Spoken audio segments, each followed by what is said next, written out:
People were saying you're like a chill Zerka. Yeah, that's what the girls that Jack They were saying that too? said. They said I reminded them of Zerka. He was texting me during the stream. What'd he say? I think he was talking about the Matt Walsh clip. He said, Oh, okay. "You are hilarious, funniest clip ever." I think Zerka's really funny, and I grew up watching him. I actually took a lot of his advice into practice, so he was like a main influence on me growing up. Oh, ask us what's your opinion on Hamza? Hamza, I don't like Hamza's content a lot. I think he's leading a lot of people astray. His advice is only really going to work for you if you're already someone who's so successful in their looks and their career. Like if you start applying Hamza's game and you're just like a normie, like that's going to be a fucking utter embarrassment for you. What is the overall message? Is like do push-ups and journal? Do push-ups, like journal. It's like a lot of he talks about a lot of masculine and feminine frames. Adonis and Jeffrey. Yeah, exactly. I like Hamza. Like mindset stuff. That would be good if you're someone who's already well established in their career, making a ton of money, already in shape, good looking. Sure, like that mentality stuff is good, but like if you're just saying this shit to people who are subhuman, people who are working normal jobs, and they start applying this, it really will be embarrassing when they spend all this effort, they put in all this time, and the results are nothing like promised by Hamza. Hamza is a multi-millionaire off social media, so sure, if he is confident, sure, when you have millions of followers and you DM a chick with all your confidence, it's going to go a lot different than his average viewer, is what I'll tell you. You know what I don't like? I like self-improvement stuff and looks maxing. It's good to care about your image because a lot of guys think it's stupid or a waste. Mm-hmm. So it's good seeing people do it. I think the journaling thing is dumb. Mm-hmm. I think it's just you found a word to say writing in your diary. Mm-hmm. But for men, like you should write with a purpose. Like if I'm gonna write something, it's going to serve a function. It's gonna be for the video, a commentary. But like writing in your little diary every day, and not to diss it, like I like Hamza and stuff like that, but like I've met people who do the daily journaling, and it gives you the illusion that you're productive and you're not doing it. Like I ate an egg today, so fucking what? Like make some money or create something and just. Yeah, exactly. I mean, I really doubt like the average guy has something worth writing down more than once a week, right? So yeah, what are you gonna talk about? It's so ridiculous to me. Just journal. Well, it's like because that kind of almost makes me think you're like forcing yourself to, be introspective, and the conclusions you come up with are not going to be good because it's forced. You don't need to write this down. Sure, maybe if you have like a really insightful idea, all of a sudden write it down. What I usually do is just record myself like talking about it if it's something actually worth a shit, but then again it's very rare you have something worth like noting, and to force yourself to do that on a What's day. your workout routine? So I work out every day. I mean, I haven't for the past 3 days, but I do push-pull, right? So I'm doing... No legs?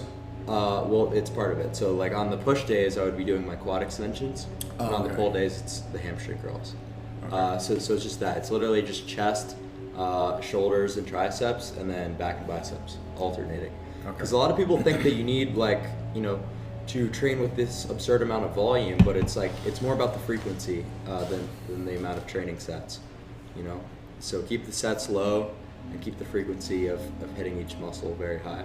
Here's a great question. Ask Clav, does your aura matter more or your looks when it comes to talking to girls? That's from the party chat. Well, I mean... We had this argument, and I don't know if you remember it at Brandweiss, but... Well, the two are kind of tied, obviously, because the way people perceive your aura is, going to be based on your looks.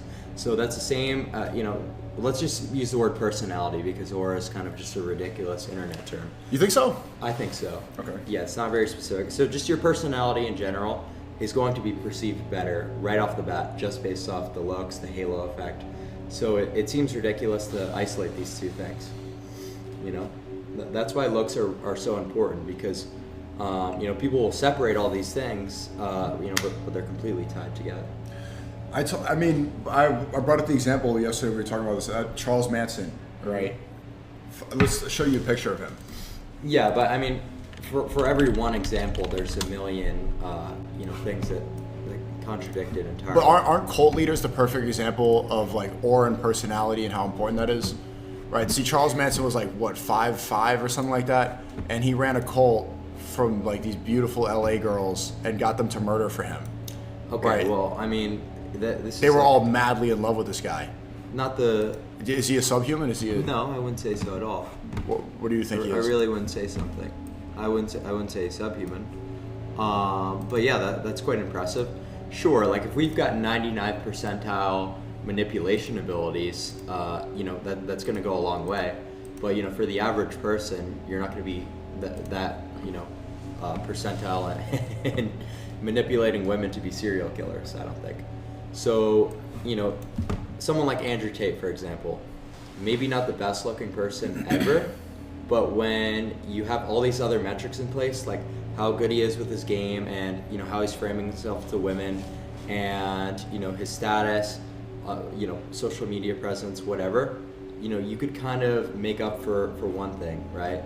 But it just seems ridiculous to use like one singular anecdote without looking at the full picture. What about Hitler?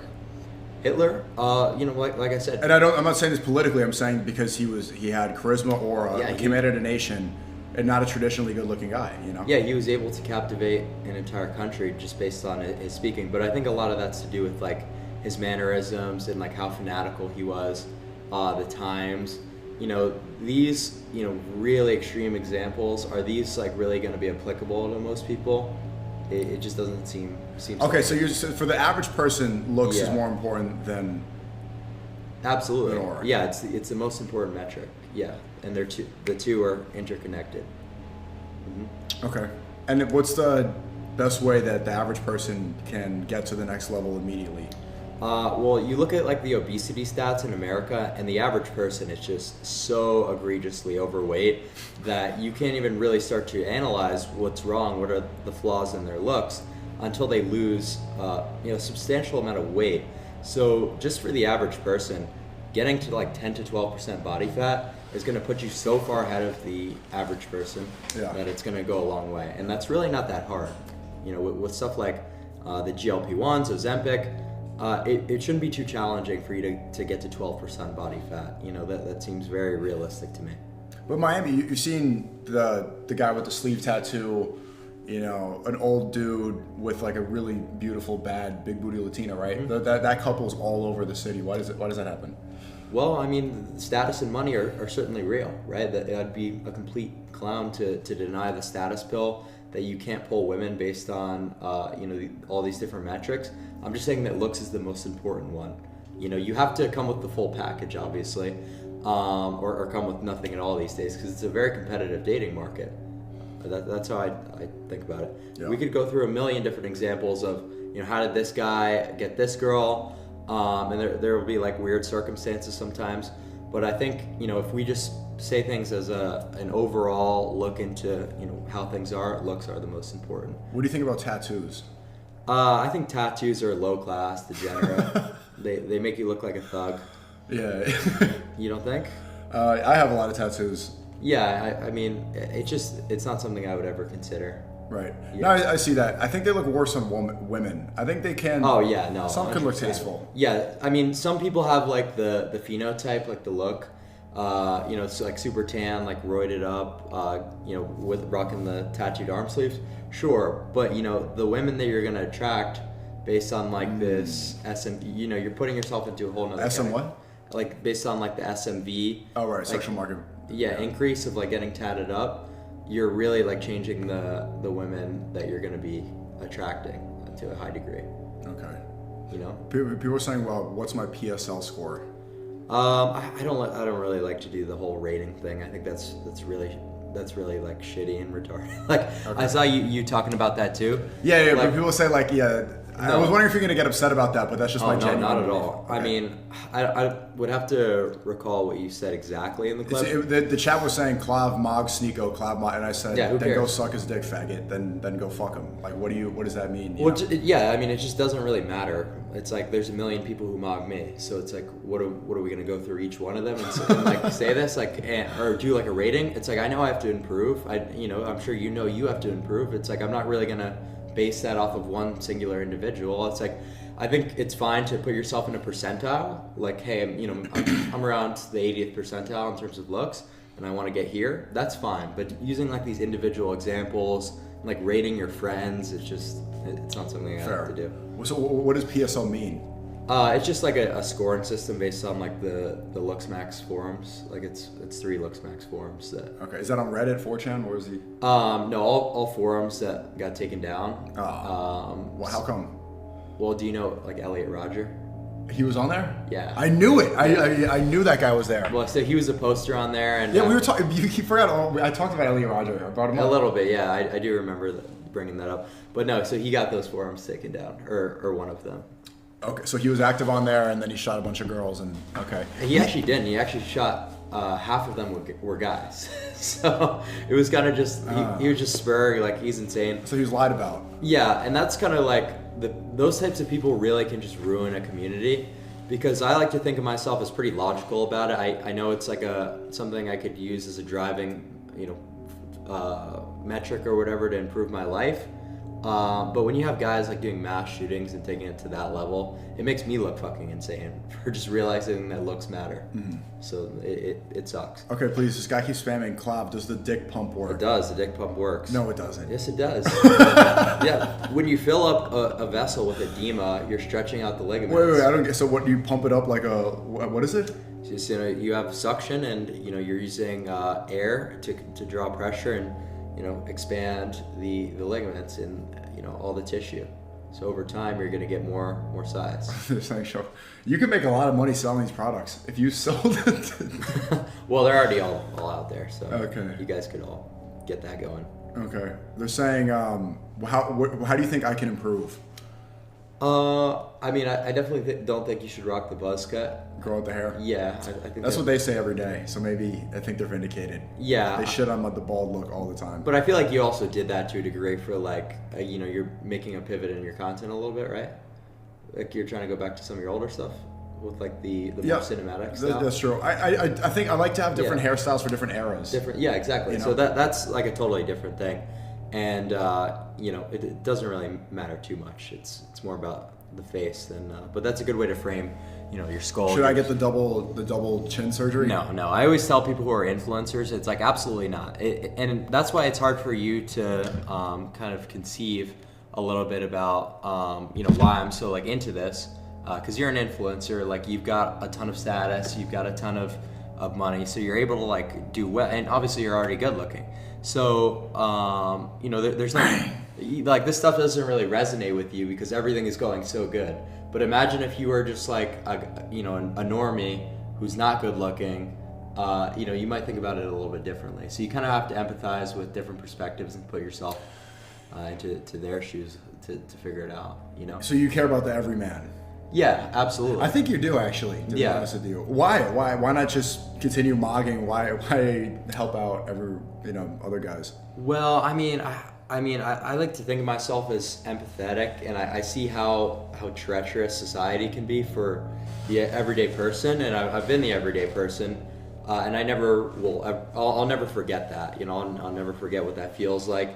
Sucks. Average guy. It sucks to be the average guy. Yeah, absolutely. It's the worst shit ever. Like I could absolutely do like the most narcissistic thing now that I have like Instagram followers and I could DM chicks and I look better than I do and like be fine and be like, oh yeah, and sell people a million different copes like Hamza. But I just remember what actually drove me to my success was improving my looks. So do you have pictures of what you look like before you started looks maxing? Yeah, I do. I could. Can I see? Yeah, I could pull some up. Transformations. I was someone with horrendous acne was my worst thing. Did you take Accutane? Yes, I took Accutane. Man, you tell me that changed your hormones too. You're like... Yeah, I was on a little bit of everything, to be honest, growing up. Test at 14 was like one of the first... How do you even get testosterone at 14? I just ordered it on the internet. Oh, yeah. Dark web? Not exactly. You could just buy it on the ClearNet, but I don't like to talk about like the sourcing too much. You know what I mean? So I'm trying to figure out if I could pull up. Test at 14. Well, maybe we could find this in a little bit. It's a little far down my page. But I was just like horrendous acne. severely over. Doesn't TRT make the acne worse? Doesn't it exacerbate it? It does exacerbate it, and I didn't really know about pharmacology and what I was doing at all when I first started, so it was kind of just like a slow development of me figuring things out and eventually realizing like what I needed to do to not have horrible acne while I was using anabolic steroids. Because right now I'm just on TRT. It's more of like a lifestyle and like, you know, energy thing than like, you know, trying to get like a roided up bodybuilder. I just want like a little bit of exercise on. That's why I wanted to take TRT for that. Like I don't want to look like a Miami bodybuilder. Or I just wanted the cognitive increase, the energy better increase, sleep. all that. She seems like when you see that, you're like, this is like pretty. Oh no, I don't know. You feel substantially better, but it's a bit of a commitment. Like in terms of, you know, you're gonna have to be on steroids if you want to do them properly for forever. You know, but I just think what I always tell people is, why wouldn't you want to be on something that's so good and so beneficial to your life forever? It doesn't make sense to me to see it any other way. And what you're fighting against when you're on the endocrine system is these outside forces who are putting, you know, plastic contaminants on all the food, you know, all these endocrine disruptors when you touch your receipt at wallpaper. It's like you're not going to be able to beat these environmental factors. It's a losing battle for any man who's on the endocrine system with the testosterone level decline. That it's like, why would we not just use the tools that are at our disposal? It seems so ridiculous to me. I'm a huge science guy. Really? Yeah.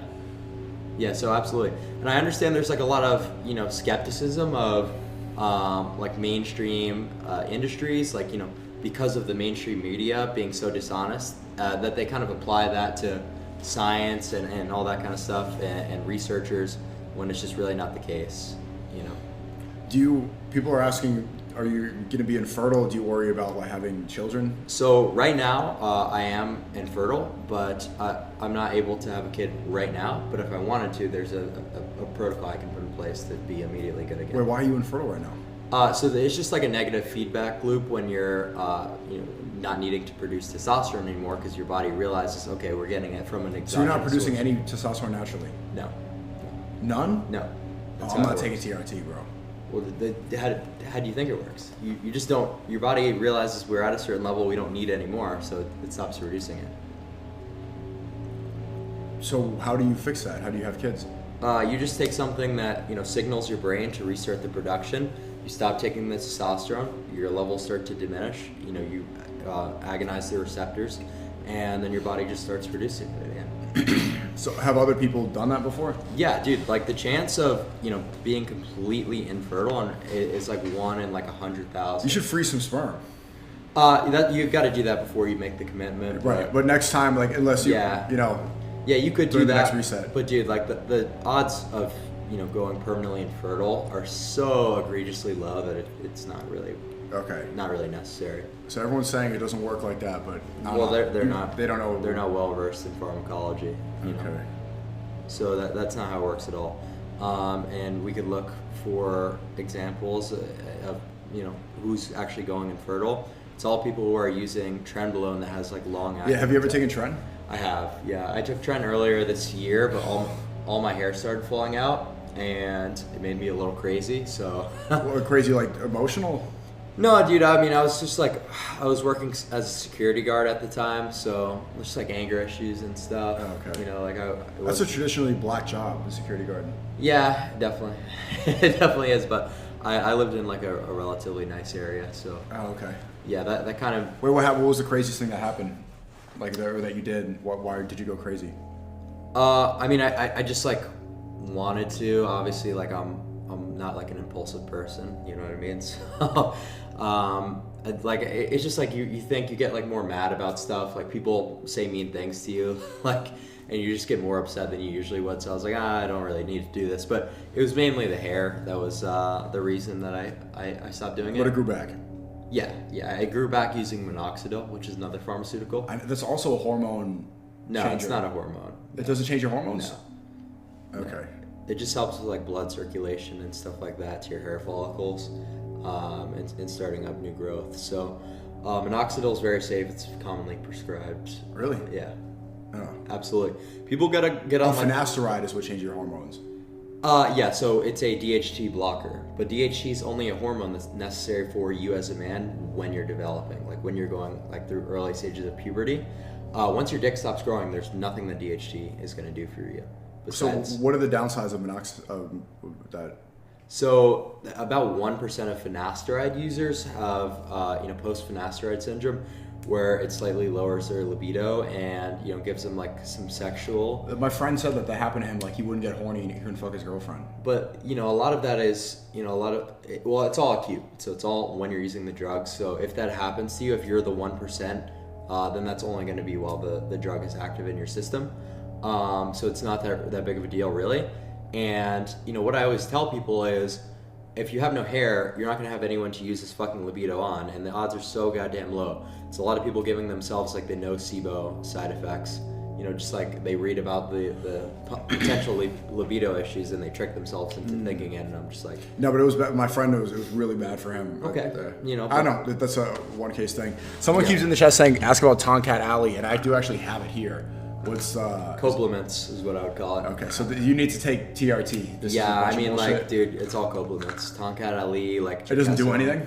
Yeah, it's I take a lot of vitamins. I take magnesium, zinc, vitamin E. Yeah, vitamins are a little bit better, but at the end of the day, it's like people are only going to do so much for their looks and their regimen, and it's like, instead of doing all these copes, like just do things that actually are going to make a difference. Right. You know what I mean? Like if you miss your vitamin D pill in the morning, are you going to notice it? Fuck no.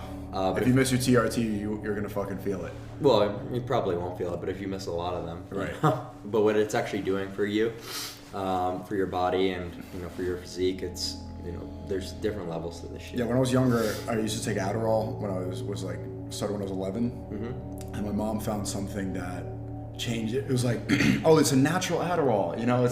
It's just like some vitamin, and you take it, you're like, what the fuck is this? I need my meth. Give me my meth pills. No, exactly. So Adderall for most people is going to be horrible because they're being overdosed.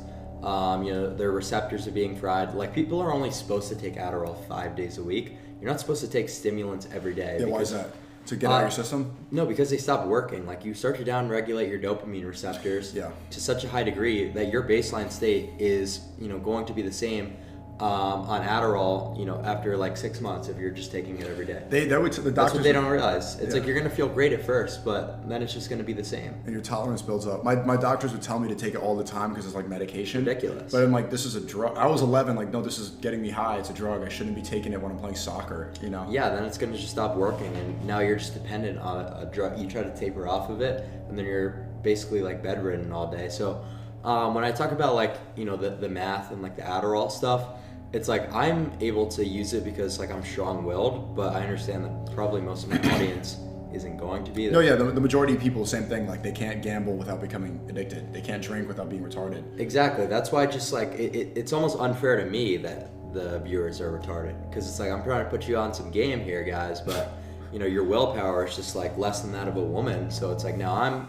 potentially fucking people over. That's actually factual. Like like the information that I'm providing, like in a therapeutic context, like doctors are prescribing Disoxin, which is meth, to a decent amount of people, right? It has its benefits and it's got its use cases, but when you take things out of context and most people are going to just start doing random amounts of street meth, that's kind of where things get lost in translation and everything starts to go wrong.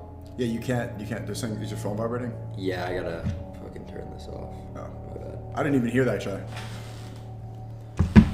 Yeah. So anyway, like it's really just like a nuanced thing. Like with pharmacology, it's so hard for me to like confidently advocate for certain things because I know people are just going to be retarded. They're not going to do their due diligence in terms of researching and fuck themselves over. But if you are doing things with, the proper protocols and you actually take the time to do your own research, you really can have a lot of benefit in your life. 2025, the science is there, but it's certainly not to say that the average person is capable of figuring all this out on their own. They're asking how much do you know so much about science? Well, dude, because I was a Terra incel throughout all of high school, just rotting on my computer, researching. When did you stop being an incel? I would say about like this year, or yeah. Really? Well, yeah. I mean, I was always just like in terms of like looks, but like I was still able to like get girls before then. Like when I was ascended and overweight and still acne ridden, like I was still doing fine. Like I had game, like I knew how to talk to girls. Like it was no problem for me. But like I didn't start really improving my looks to a high degree where I was able to turn it into like a social media thing until about this year. But you were, incel is a strong word. Like when were you straight up incel? When I was like 14 and 15. Okay. Then like I started like, being able to actually like get with, chicks here and there when I was 16 was when it started up a little bit. I wasn't as bad, but it was like a slow progression over the years of ascension. But I would say it's like kind of starting to click into place more now, like because I didn't get really lean until like recently, till like maybe 6 months ago. So I've never experienced like how I'd look with that. Like I was always doing like the stupid dirty bulks in the gym, and caring about my physique more, like the meathead bodybuilding stuff. Mm-hmm. A gallon of milk a day. Yeah, dude, awful. You ever do starting strength, the Mark Ripito? No. This Reddit shit that I fell for. Yeah, no. All the bulking stuff is so ridiculous, man. People prioritizing the gym over their face seems outrageous. They're asking about workout routines. What do you think is a good way to start?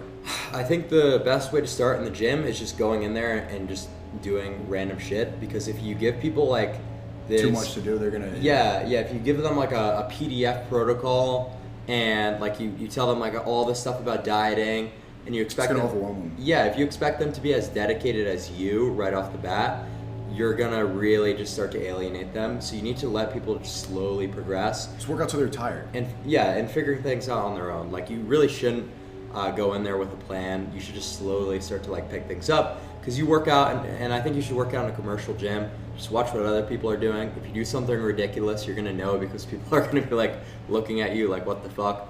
The gym community is also, it's very toxic on the internet, but it's very wholesome in person. A lot of people offer you advice. Just you can just ask and you'll pick things up. Don't take yourself too serious at first, because the difference as a natural lifter versus using the perfect protocol and just doing retarded shit, like it's really not gonna do much in terms of gains in like a short time frame. So that's what I tell people, is just figuring out on your own. They keep talking about, what is retard dick? What is that? Retard dick? Yeah. I don't know. That's not. I don't know what that is. I've never heard of that before. Okay. That's not. I'm trying to learn about and someone keeps asking about your SAT scores, but you don't really. I'd say a better question is like, what's your goal with looks maxing? When have you looks maxed? So it's kind of just like an ever evolving thing. Like I don't really. That's why it's called like looks maxing. It's a progression. Being looks maxed is never really going to happen, because it's also something you would have to maintain even if you are looks maxed. Staying lean, continuing to work out. So it's more of just like a self-improvement as like a constant thing in your life. So I don't really like think in terms of like, when am I going to be done with this? I think after I'm finished with my surgery, that'll certainly be like a huge step closer to being done. And who do you know anybody who actually got that surgery? I do. I know a good amount of people, but Can you tell me? You won't be able to pull up their pictures on the internet. No. Because they're private about it. Yeah, I'm like the first. You're just open. You're just an open book. Yeah, absolutely. So I'm like, you gotta respect that. Yeah, I'm the first guy who's gonna like be posting his results, because think about it. If you're a normal guy and you get plastic surgery, that's a huge failure. Like in terms of how people are gonna perceive you, they're gonna be like, you got surgery? Like you're a fucking weirdo. But I'm just obviously trying to be like document the entire thing, show what it can do for people's life. So sure, well, I get like a kind of a ding and kind of a chip on my shoulder because I have surgery. Like when it comes to girls, when it comes to how people perceive me. Yeah, but like it's just something I'm doing. I kind of respect it. Is like, I don't even think that you think that you need it. I think you're doing it just for the content. I think you're getting a face altering surgery just to show people what it's like. Like I don't. Dude, to be fair, like sometimes I have that thought. I'm like, do I really fucking need to do this? But I always think back to like, my initial like reasonings, and I always come back to the conclusion that this is a good idea, right? I see it as an investment of like, $35,000 or whatever. But what is that going to do for me? If I'm that much better looking in terms of percentiles, we look at what's happening to like a lot of the models. Like look at a guy like Jeremy Meeks, right? He commits a felony, like beats up his girlfriend, and he has women bail him out of prison on Facebook, and he gets $1 million modeling contract overnight. So that's what happens to you. That's what happens to your life when you get to that like 99.9 percentile, like crazy looks. Like sure, if you're 90th percentile, you're really not that rare where that's going to happen, but your life's going to go good. Well, why would I not want to just do this one thing to have it be like that level? That seems like a very like logical, thing to do. Do you respect Ziz? I do respect Ziz. What was Ziz on? Ziz was on a ton of different steroids. He ran a bunch of cycles. It's all on the internet archives. I don't exactly recall, but he was using like a lot of DECA. He was using, mostly Test and DECA was like his bread and butter. Yeah. But was he on meth or Adderall or anything? Oh yeah, he was he's coked out all the time for sure. That's the thing about coke is, we actually look at like the mortality rates of cocaine versus methamphetamine, and you would just be in disbelief how much cocaine's way more than meth. Yes, it's so dangerous because you're blocking your sodium channel, right? Which means your heart's not going to be able to properly function. You could actually have like acute heart arrhythmias, whereas methamphetamine is just going to be like cardiotoxic over time if you're using it in retard dosages. But like with coke, you could just die like instantly. Really? Yeah, like you could just do coke for the first time, be perfectly healthy, you have heart arrhythmia and heart attack and die. But it's more of a fun drug. Like coke is like, all right, cool, hey, going out, a couple drinks, blah blah blah. Meth is like take over the like third right. It's like Blitzkrieg. It is, yeah. That's why Hitler was jacking up all his dudes on meth. Yeah, is that where's the proof of that? I've heard that a lot, but I don't know what the. Well, I hear Joe Rogan always say this. So I forget the exact like brand name of the pharmaceutical, but it was like someone in the chat maybe could say, but it was like a methamphetamine derivative, like a very strong like long-acting stimulant. That they were giving out it was something with a P, I believe. Like Pervazine. Yeah. So they were giving that out to all the soldiers.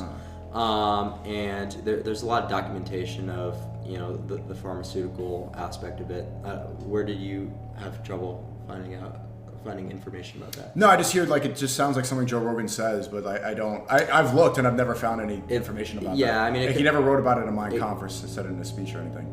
Yeah, I mean, because they were trying to be secret. Yeah, they would never say that stuff. But a lot of the Nazi science stuff is a little hard to decipher what's real or what's not. I think so too. Like a lot of the documents are weird. Like you see shit about UFOs and like a lot of like schizo, like clearly made up propaganda that they inserted. But no, that was legitimate. How do you think they were just doing like the blitzkriegs, like with the 3-day advances? With no, and he was definitely tweet. Like you see the way his hands were shaking. Like that is. Yeah, I mean, so if you want to do the war style that he was doing, you need these guys on long-acting sims. They weren't sleeping, they weren't eating, so it was like the perfect God soldier drug, that they were giving out. So I get it. Cocaine is like just a short, like 30-minute half-life. You have fun. You're just doing it with your friends.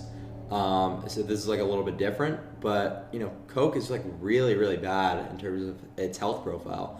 You see guys like Dan Bilzerian like having heart attacks all the time. He's a friend of mine. He doesn't have heart attacks.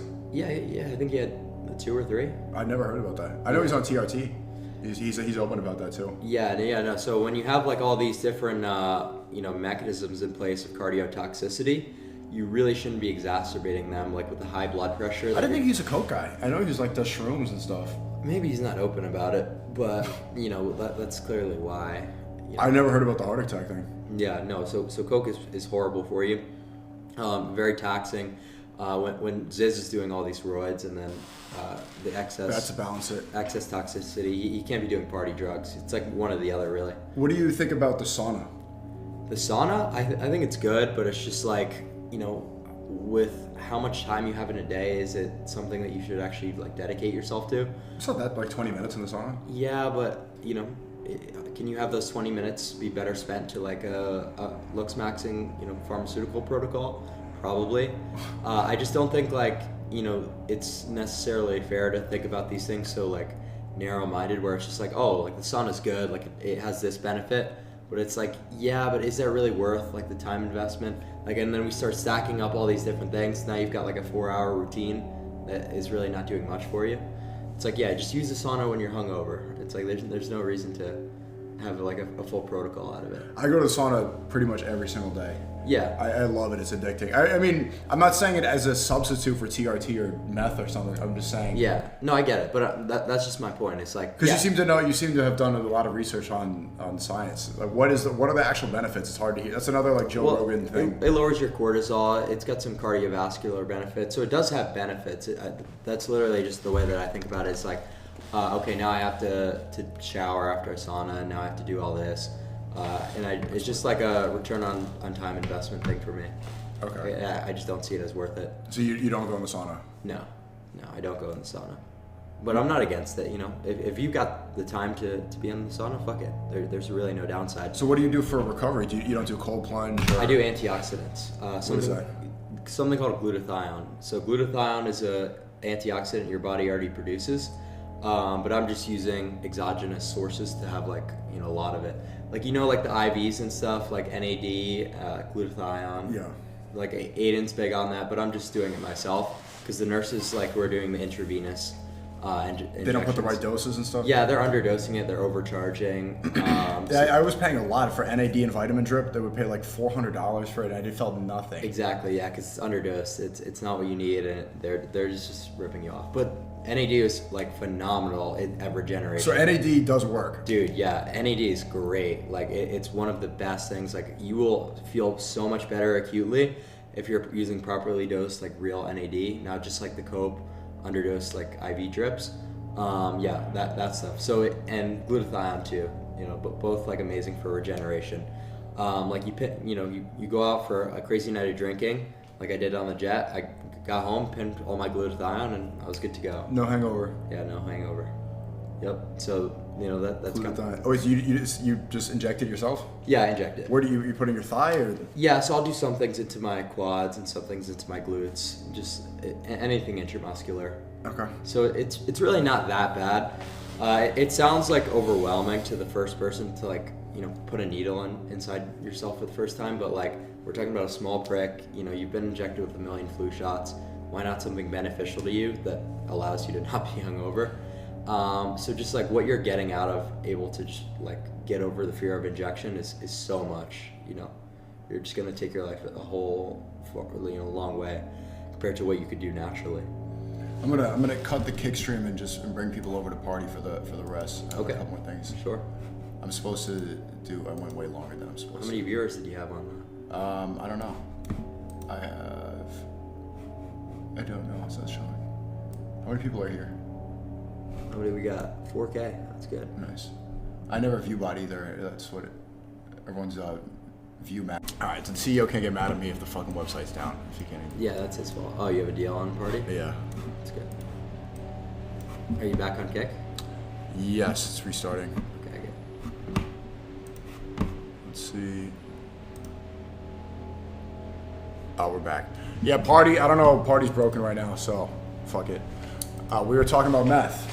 Yeah, but anyway, so the reason that, you know, I'm not the reason that people are getting screwed with Adderall is obviously the pharmaceutical companies are giving kickbacks to the doctors writing the scripts for a subpar drug versus the pure 100% Zinzetti, dexamphetamine. So if that was just the commonly prescribed thing, if, you know, doctors actually followed science and, you know, actually gave people the drugs that were good for them, then we would have a totally different story where methamphetamine might not be necessary at all. But they're just not giving that out, and that's not something that you could really track down a prescription for. So that's why meth is being discussed right now. They're all saying good boy, good boy. It's just because Party was broken. Yeah, dude, he tried to stream on Party and the fucking site is down, so I don't know what. Maybe that's but Jack was on Party earlier, right? Yeah, but like hours ago. Okay, they're funny. Yeah. Bow down. Yeah, dude, that's crazy that people were saying, oh, Clav got the call, like when I decided to leave Jack Doherty's stream. It's like, dude, he was just being a fucking dick. Like, you guys would have probably wanted to strangle him, you know, if he was talking to you the way he was talking to me. So, you know, I was just very respectful about it. Like, I didn't fucking freak out, or I really didn't even care. I was just like, dude, I'm just not gonna sit here and just be disrespected on a yacht for 4 hours. Like, that's something I had no interest in. So what else do you have lined up now? I first heard about you from that Nick Fuentes stream. I didn't. Yeah, dude, Nick is really cool. Nick, the Tucker Carlson thing was super dope, insane. Yeah, I got to give him credit. He's siding with me on this Matt Walsh beef. Well, I mean, that's good. No, I wouldn't really describe it as siding, but he's definitely, somewhat. Because I challenged Matt to a debate. Basically, I'll break it down. I did want to show you about this earlier. Mm-hmm. Let's see. Let me show you. What type of chapstick is that? Aquifer. Is there a reason? I use Accutane, so it just dries your lips. Oh, what about Carmax? Is this any good? Same, it really is. Okay. All right. So Matt Walsh said, started here. He was saying. See the reason. I'm always curious the reasoning on why they turn down streams, and it's always just so ridiculous. Well, so first he said he's blaming Mamdani and saying blah blah blah. He's shitting on Mamdani, and I said no. Mamdani won because he refused to sell it to Israel, something you have yet to do. Everybody knows it, and the more you blatantly avoid it, the more people distrust a so-called patriot like you. Where does your allegiance lie, Matt? Because overall, I am more disgusted by white people who are selling out their own people than by good-intentioned libtards. Yeah, I mean, like the blissful ignorance, like you really can't get away with it as a political commentator, right? Because if you're not able to speak on issues and you're just so carefully tiptoeing around things, it does seem outrageous. Because he doesn't like directly always overly shill Israel as much as like obviously Ben does, but when you're not going to really call things out like in the middle of a war and like be really firm on one side, you're picking a side. Yeah, and it like you said, it would almost be more admirable if he was just like all in for Israel, because it's like you're telling people your opinion even if you're alienating one side. But it's outrageous that he's just trying to like be a political commentator and not really go in on Israel. Yeah, and then he said, my allegiance certainly doesn't lie with third world Islamic communists and their brain dead simps like you. Yeah, Islamic communists. Okay. Yeah. They were calling me a Nazi earlier this year, and now I'm a communist. It's just a random buzzword, like almost spin the wheel type thing. It's just throwing darts at a board. That's why buzzwords, they don't work anymore. That's why I think like me and Nick could get away with a lot of what we get away with. Because someone says, oh, Nick is racist. What does that even mean anymore? It's like kind of just a ridiculous. Just a word. Yeah, it's just a word. So when they do that and they call people like Islamic communists, it's like, dude, what? Like, what have we been talking about here? I really like Nick's tweet from today where he said the boomer generation gave us a fucked world. And now they're trying to tone, like after ruining the world, the economy, now they want to tone police us and get mad at us for making edgy jokes about, Hitler or whatever. Yeah. It's like, fuck you, you ruined us, and now all we have left is like video games. Yep. And edgy jokes, and you're gonna take this away too? Well, that's why, they're really like out of touch and losing everyone on like the Israel issue. Like we look at the support for Israel from the Zoomer generation, it's at an all-time low, and it's because just, the poor optics from the boomer generation. They don't really know how to properly handle things. It's so obvious, like all the shills, so that they're really fucking things up, So you're a 19-year-old white man. What do you think of Matt Walsh, and where is the future of this country going? Because the energy is with, guys like you. Yeah, absolutely. So Matt Walsh is clearly just a shill. He's clearly, the Shabbos goy, whatever you want to say.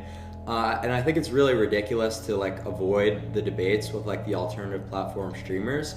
Because they think like, oh, like I'm a media personality, like, and I have a network. I don't need to debate this kick streamer. Yeah. But this is who Zoomers are watching. Like, they don't understand.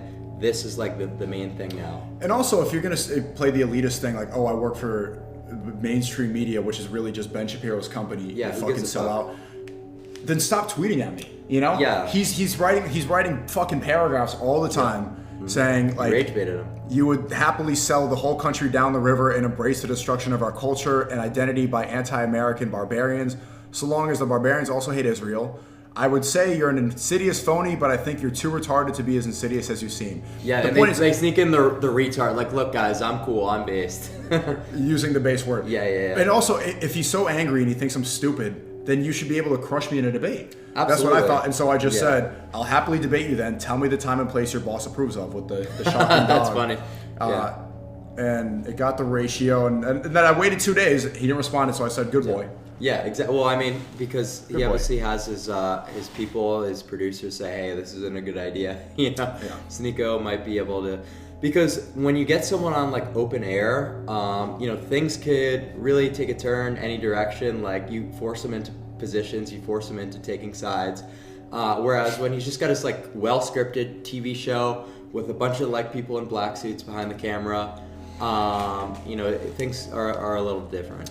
And the thing is, that's why they're so angry too, is that I don't have any sponsors. I have no backers. Me neither. I have no company. And all the future, everyone's going to listen to people that don't have, special interest paying for them, like who are just connected to the viewers. I have nobody in my ear telling me what to do. He does.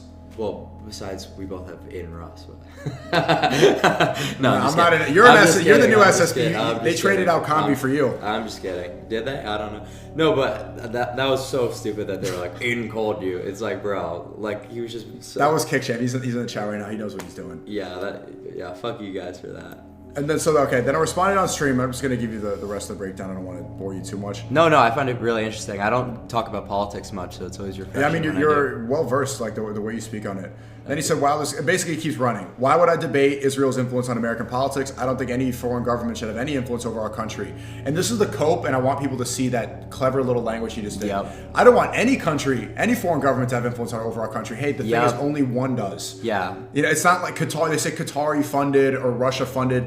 Like all that's a lie. It's Israel. It's AIPAC is the biggest. Yeah, I was gonna say it's not like fucking Zimbabwe is having the same donations as AIPAC. Like, what are we talking about here? So to make that generalization and kind of just loop Israel in as just like another like country like with foreign interests, right? It's like, dude, it is not the same at all. And then he says he wants me to defend a position I don't even hold because he's too chicken shit to debate the areas where we actually disagree, such as his love of communism, his romanticization of third world dumps, and the fact that he's an apostate traitor to the Christian faith who's so desperate for attention and clout that he switched to Islam for clicks. Mm-hmm. If I switched to Islam for clout and clicks, that would be the dumbest decision, because like then I can't take the gambling deals, I can't stream with a lot of OnlyFans girls. So many principles of Islam prevent you from doing what makes you all the money and content. Yeah. I don't really think it's necessarily the worst thing that you could do in terms of content creation. Like, I do disagree with you there, but I agree with your intentions. I think like, you could have probably done better without being, Muslim. Like, the gambling shit is crazy. So to miss out on that, but for people to insinuate that like you did it for clout and clicks, like that's ridiculous. Netanyahu last month said he's gonna pour millions of dollars into propaganda and give influencers $7,000 to be pro-Israel. Everyone saw that and they said that this is stupid. A month passed and everybody fell for it. Right? That propaganda machine is going against people like me. Mm-hmm. The Iraq War, they needed to get the justification of the American people. They needed, so all they did was shit on Muslims. We grew up thinking, I don't know about you, you're younger than me, but we grew up thinking Muslims were terrorists. Yeah. And then we were like, oh wait, they didn't even have WMDs. Yeah, I mean, they did the propaganda well. Like, they did a good job with that. And just like the way I view the world is, I don't sit here and just like complain necessarily about Israel. I almost find them like to be kind of like an admirable, nation state, whereas like, say all what the red pill people are saying is true. Say they're dominating politics. Say that they are influencing all the media to such a high degree. It's like, that's almost something that's like, dude, I'm kind of admiring Jews for if they're doing all this shit. So that's how I think about it. I don't really sit here and say, oh, we need to fix this. We need to do this, that, and that. I'm just like, I want to figure out how people are this successful as a ethnicity. You don't think that world? Yeah. A lot of white people complain and bitch. I think Matt Walsh is like the biggest problem for white people.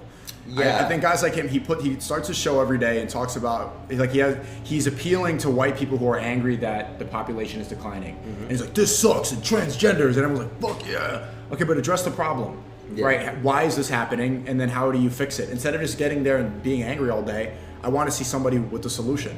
Well, yeah, I mean, the whole transgender thing and like all that, like, and saying retard, he's just like saying what's like, slightly maybe pushing. What was edgy in 22? Yeah, exactly. So it's like people like Nick are paving the way for just like being able to say basically anything and still have access to like some mainstream platforms. So people just like follow his Overton window because I really do think to a high degree that he controls like the Overton window. Who, Nick? As an individual, yeah. Yeah, I mean, for the longest time, he was the last, like, he was the litmus test. Yeah. Are you going to disavow or are you going to platform him? Yeah, and when he makes, it's so funny, people hop on like these different bandwagons, like Candace Owens will start talking about Israel after Nick does all the work, like to make it safe and acceptable. So, it's super inauthentic, super disingenuous, and I don't like that they get the credit for being based and taking the position when it's like, dude, you only did it because Nick made it acceptable and allowed you to get away with it. Yeah, I really appreciate him taking my side in these two, with Matt Walsh and also with Elon Musk last week on stream. What are your ideas about white nationalism and okay? Yeah. I don't want to ruin your career. No. I don't want to ruin your career. I could say this in a very optical way because I actually have an answer that I think would surprise you. Like in terms of all race issues, like I'm a huge like individualist, and to talk about like white issues and white identity, it's like that loops me into a category of people who are a lot of the times jesters and like I don't really want to have to walk around the street every day and see like some guy who's like ugly, fat, and obese, and like feel some type of attachment to him because we're both white. Like that seems pretty ridiculous to me. So I'm super individualist.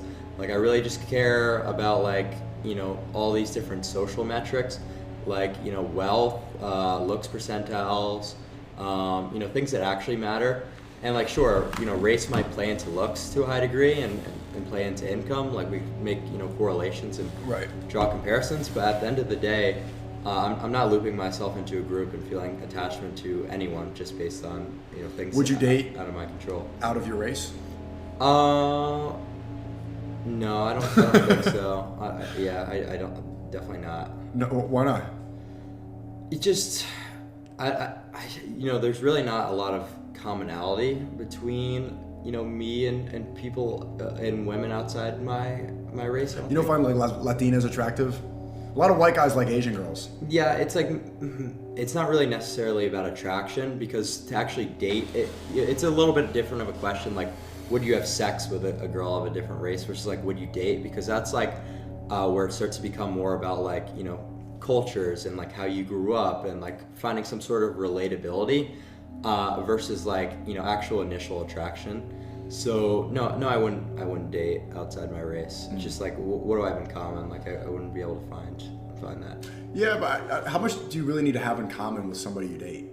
A lot. You think so? Yeah. I mean, beyond. I think it's more about how you guys get along rather than what you have in common. Well, maybe on like a superficial like initial level, but if you actually want to spend your life with someone, it's got to be more than like we get along. Like she's nice to me, If as long as you guys can mesh together, isn't that what's most important? Yeah, but like to actually be able to do that, I think people underestimate what's required to have like a long-lasting relationship. Like I see, you and Nick sometimes talk about like how, and Andrew Tate talk about what they want in their wife. Like, oh, I just want like a stupid whore who's just gonna like shut the fuck up and do this, and this. It's like, yeah, you can have that, but is that really gonna like work? Like there is to a degree, and I don't know if people want to admit to this or not. Like you've got to have something there, like some sort of like connection. Yeah, that's true. I mean, just like the relationships that work for me are like, I like intelligent women. I do, and I think for a while I don't think that mattered. Well, maybe I wouldn't go that far. Wait, but isn't that a commonality? You're an intelligent guy. Yeah, but so you do want a stupid whore? No. I don't want that. But the problem is, women just don't really understand the world in like a sufficient way for the intelligence to really like matter. Yeah, exactly. So like I don't really think that like a woman with a high IQ is the same as a man with a high IQ because maybe emotional intelligence would be more important. Like I like women. Exactly. You know when women can sniff out if a guy's fake right away. Yeah. Better than you. Uh-huh. That's what I really value in women. It's like their ability to sense bullshit or like. Right. It's something that like how they can smell pheromones. Like if you just jacked off, then they could smell that your testosterone is depleted, that you just made it. Well, they won't be able to make that identification, but they'll be able to tell something's different, but they won't be able to sniff it off like innately. It's not. It'll just like lessen your attraction, but they won't be able to know like, oh, this guy just jerked off, No, but it's not like they will detriment you. I'm not saying that they know immediately, oh, this guy just jerked off, but like they're instantly repelled by guys who just. Yeah, it'll make your pheromone. It'll make you like less attractive. Yeah, but they won't know why. So yeah, no, you're absolutely right. So the emotional intelligence thing, I think that's the perfect way to put it. I'm glad you identified that. But no, like intelligent women, like, yeah, you don't want to be sitting there like, talking about the world with women, because the world for women and the world for men is so vastly different. And I think that's like pretty much the main, difference in terms of groups of people these days is men and women, not necessarily like black people, white people. Like men and women today are so, like, what is happening in the world with the dating market, it's so outrageous, and the schism that's happening with like hypergamy. I don't know if you're too familiar with what hypergamy. Yeah, the top 20% of guys get to date all the women. Right. Yeah. So with how bad things are with like the sexual revolution, there's never been like less relatability between the genders. So that's why it doesn't really make any sense to. Which is kind of ironic because they tried to make us equal. Exactly. No. So they did the exact opposite, and it's very obvious that they've actually made women have things easier than men. How much time do you invest into dealing with women? Not really much. I mean, I don't really think that if you're able to like give a number, it's probably too much, and the time that you're investing isn't going into anything. Like I spent time with women, but I thought I was asking that. I'm wondering if you're one of the guys who think like it's a waste of time to talk to women too much. It's gonna be a detriment. They're gonna yap and all this stuff. You don't believe that? No, I don't believe that. Okay. I mean, a detriment to what? Like a detriment to your social media career? Like to your mission, yeah. Maybe to your social media career, but that's not the full picture, right? Like that's not going to be your only form of fulfillment. That's not going to make you a complete person. So yeah, it might take one stat down, but it's going to max you out in another one, and I think that's probably going to be a net positive for people's life if it's the right person. Sure, if you're dating girls in Miami, that's going to be a horrible waste of time. That's going to be super negative on your life. But if it's a person that you actually like and you're connecting with and a meaningful relationship, that's not just like we're nice to each other and you spend time at each other's houses. Yeah, it's gonna help your life a lot. It'll give you a different mental state that might actually wind up helping you in that. What do you think about black people? I don't really think anything about black people.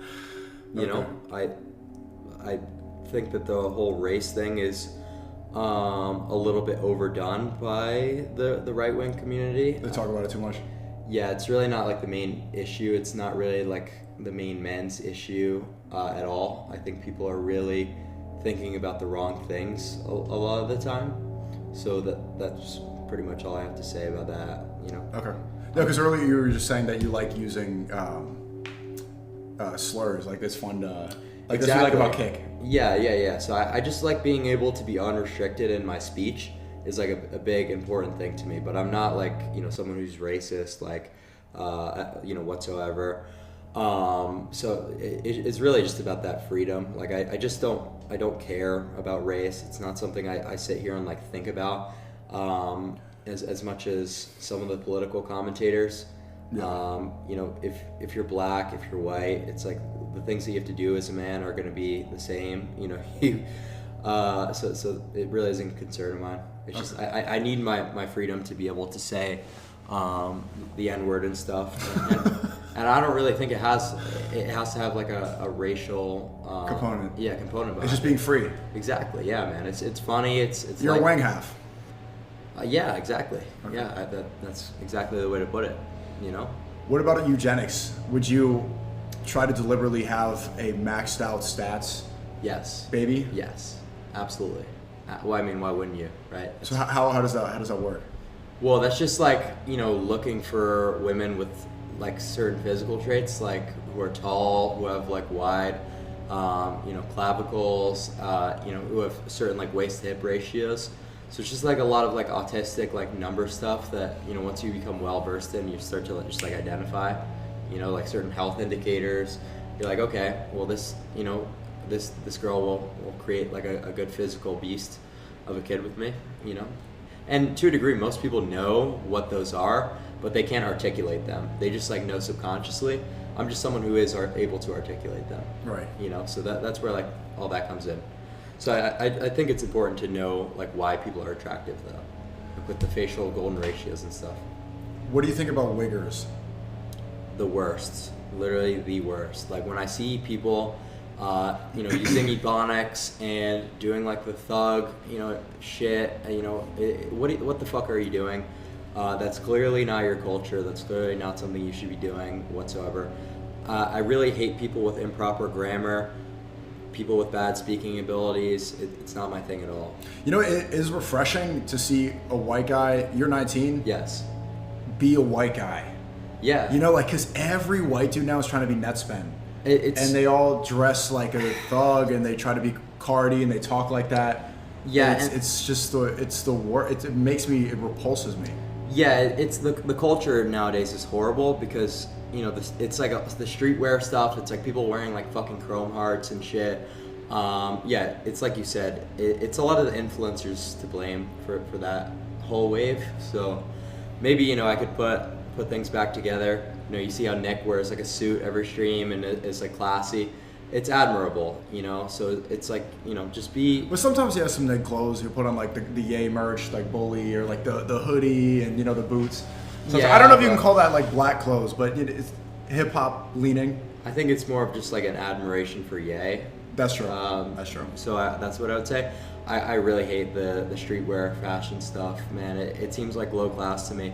I think you should try to present yourself as a man in the most high class contexts possible. And it's really not that difficult to do so, because you actually wind up spending more money, like, buying some of these designer streetwear things than you could if you're just wearing like normal clothes. Well, that's the thing with like left-wing ideology is it made people think it's cool to be a broke, dumb, gangster, thug retard. Like everything, presenting yourself professionally and speaking eloquently, all that became uncool and it became part of the system that controls everything. Yeah. And so people, to reject that, they end up becoming wiggers. Yeah, no, a lot of people are becoming like that. It's horrible. I don't know why they do it.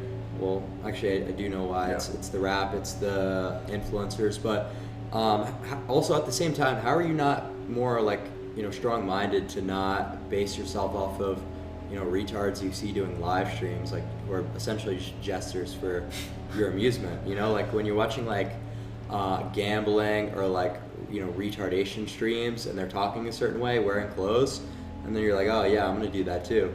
That kind of calls into question your character a little bit, because I like to listen to rap songs. I like to listen to Lil Baby, but do you see me talking like Lil Baby? Absolutely not. Little Baby. Yeah, Little Baby. There you go. Just trying to respect his pronunciation. His moniker. Yeah, respect his moniker. Baby.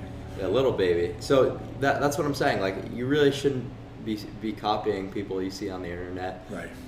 So yeah, man, just try to present yourself in a high class light. It'll go a long way in terms of first interactions with people. Like the first thing that Aiden said to me when he did the stream was like, he was like a real man. Like he came up, shake my hand, and like that subtle stuff. It's like it's not difficult to do. It's not difficult to make a habit of, but it goes such a long way because I guarantee most people who meet Aiden probably just like did something retarded, like maybe like give him a fist bump and said like, yo, what up, N? Or whatever the fuck, what I'm saying? So it's like if you could just... You could say it here, I'm not gonna... Yeah, alright, but now I gotta like have a time to work it in. So, just these little things, it really puts you so far ahead of the average person because the average person has been led so astray. Absolutely. What was your overall perception of brand risk and SSP? Because I do forget that you're not in this world, No, not at all. Like your friends that were on the Nick stream, who were those guys? Those were just my roommates. Oh, really? Those were people that I met on looksmax.org. Oh, really? Yeah, just like people I met over the internet. So we all live together. I still live with them. Okay. So yeah, they're great. You know, very similar to me, so that's why it kind of all worked out. We just all came from like the same community, so very like-minded. Meeting up with Aiden at SSB is nothing like, I didn't expect anything otherwise. I think I got along with all you guys very well. You guys don't really do anything fake for the camera. And that's the thing about like uncensored streaming, is like you don't get caught off guard by people. You know, like you go into pretty much everything with similar expectations. So I think if you like people's content, you'll probably get along with them well. You know, if they're like an uncensored live streamer.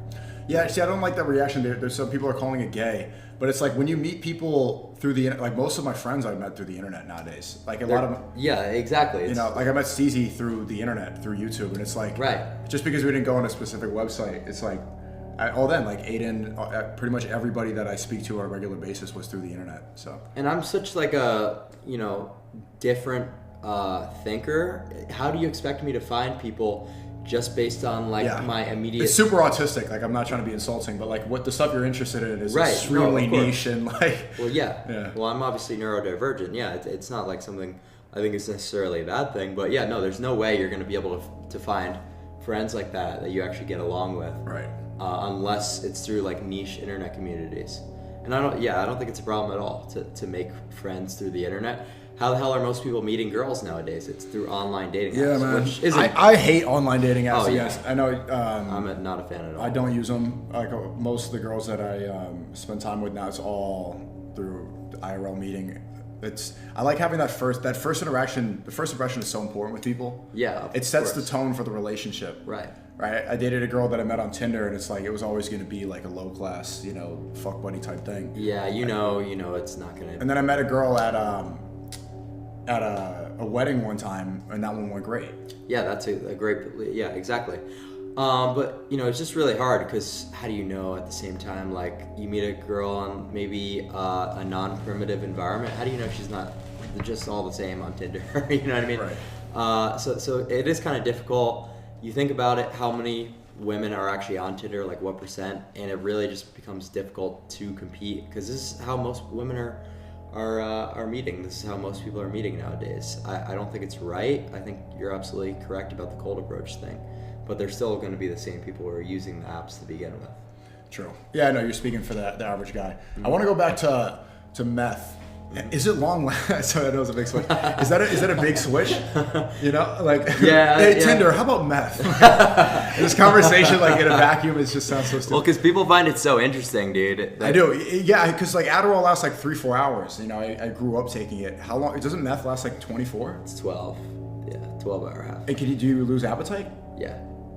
So then how do you, like that's the big problem that I always had a problem gaining weight or bulking. Well, that's not a problem. That's a good thing. You shouldn't ever want to gain weight. No, but I was trying to gain muscle and I can't. But you can gain muscle and still be in a caloric deficit. How? Just by maximizing the two growth pathways that are going to be conducive to actually, I thought you need to be on a caloric. No, you just have to be having an adequate amount of protein and getting an adequate amount of carbohydrates to stimulate your training. It's not a calorie thing? So the two kind of overlap. It's where people lose the context is with adding dietary fat into their diet, because dietary fat isn't really going to help you with any growth pathway besides secretion of testosterone, and that's not something I need to be doing. And even if you're a natural, the amount of testosterone that's going to be influenced by your dietary fat intake is so low that for you to detriment your macronutrient profile to such a high degree and have this in your dietary fat, it just doesn't seem worth it to me. You can also, working out on amphetamine is bad because your heart's already beating faster. I'm never gonna work out. Well, back in the day, I'd never work out on Adderall.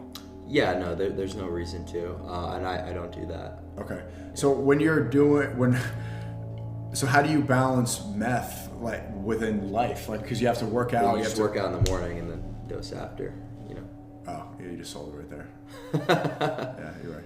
Yeah, so you just do that. And you're able to sleep at night? Mm-hmm. Very well. Do you take anything to sleep? Nope. Just circadian rhythm maxing. Going to bed at the same time goes a long way for people. I see an absurd amount of people thinking they need prescriptions like Xanax and benzos to be able to fall asleep. And it's like, if you just had a predictable schedule and woke up to the sun, that would literally just do everything that you Are you on meth right now?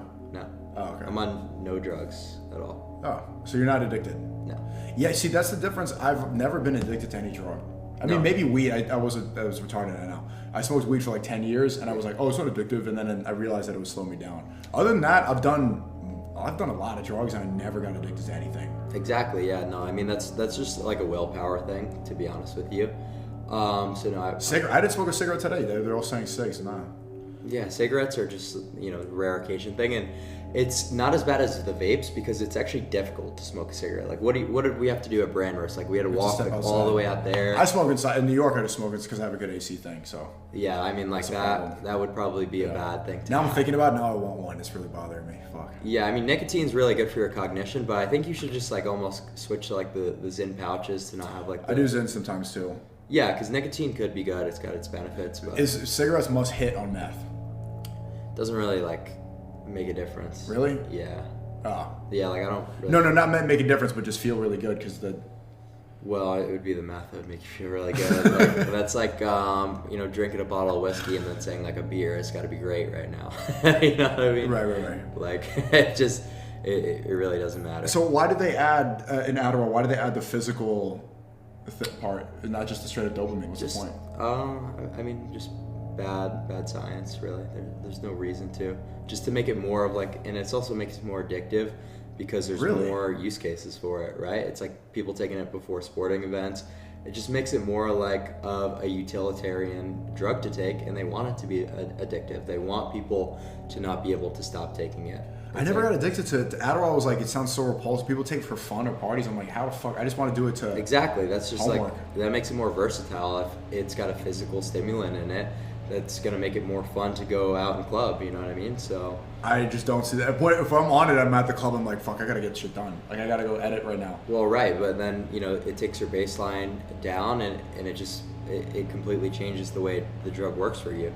But, when you ask these questions, like, why are they doing things? Like, why is it suboptimal? It's just a corrupt industry, really. Right, Big Pharma is supposed to get people addicted and sick forever. Right, yeah, so of course.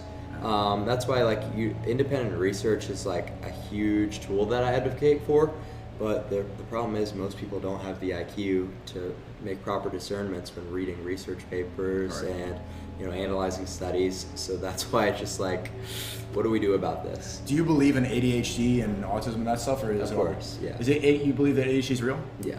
Well, they say I have it. They said it my whole life. Just dysregulated dopamine, so it's definitely real. Oh. And autism is absolutely real. Yeah, autism is real, but ADHD and that was a separate question, but 100%.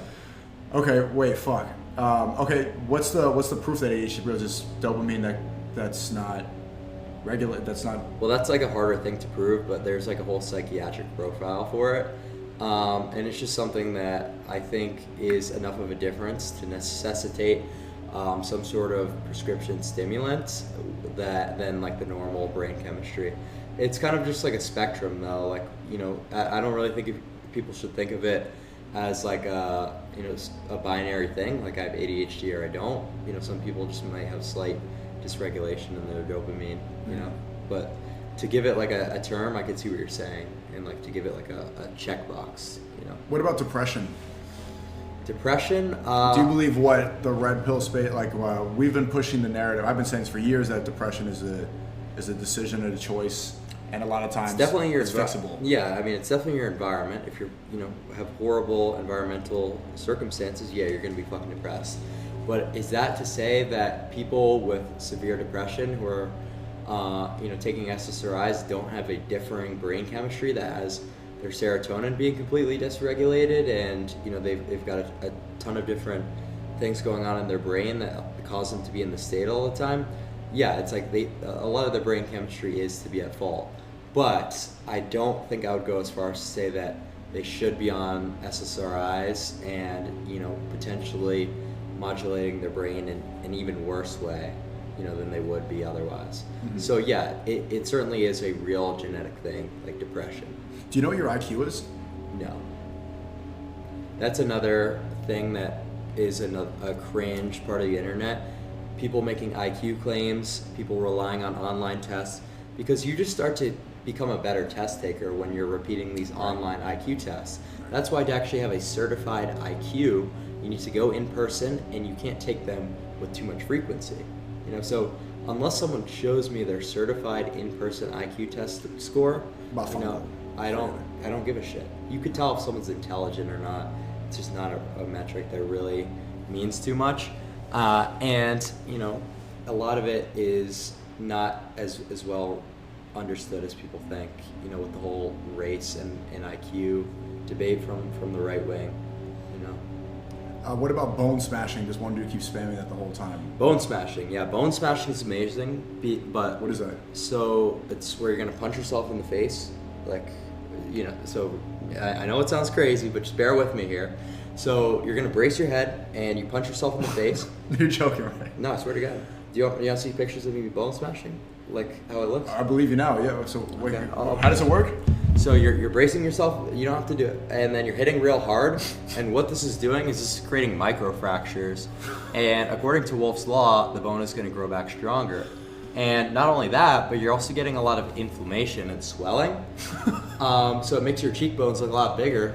So you get like an acute boost before you go to the club. Yeah. It's fucking legit, you know?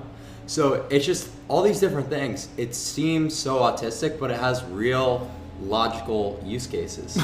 So it's like if you could just separate like the autistic. No, you're right. You're right. side of I'm it. laughing at a. Yeah, no. I think it's a fair reaction. And It's what's the difference between that and going to the gym? You're going to the gym and you're breaking down your muscle to try to repair it. Yeah. real. It's just like, how far are you willing to go? It seems outrageous, but like if you actually like break it down, like what are we doing here? And you just don't have like the initial, oh, this guy's fucking out of his mind for punching himself in the face. You can really get a lot out of like the looks community, you know? Yeah. I mean, I know a lot of MMA guys, this is a common trend, when they first get into the gym and they're around jiu-jitsu guys, they'll purposely punch themselves in the ear to get the cauliflower, you know, Dagestani ear. I don't know if you guys saw Sean Strickland's x-ray of his shins before he first started MMA, and you know, recently, but there was a huge increase in the size of his shins. So it's like this is it's real stuff. Jake Shields, like, he's a good friend of mine. Yeah, he's pioneered American jiu-jitsu.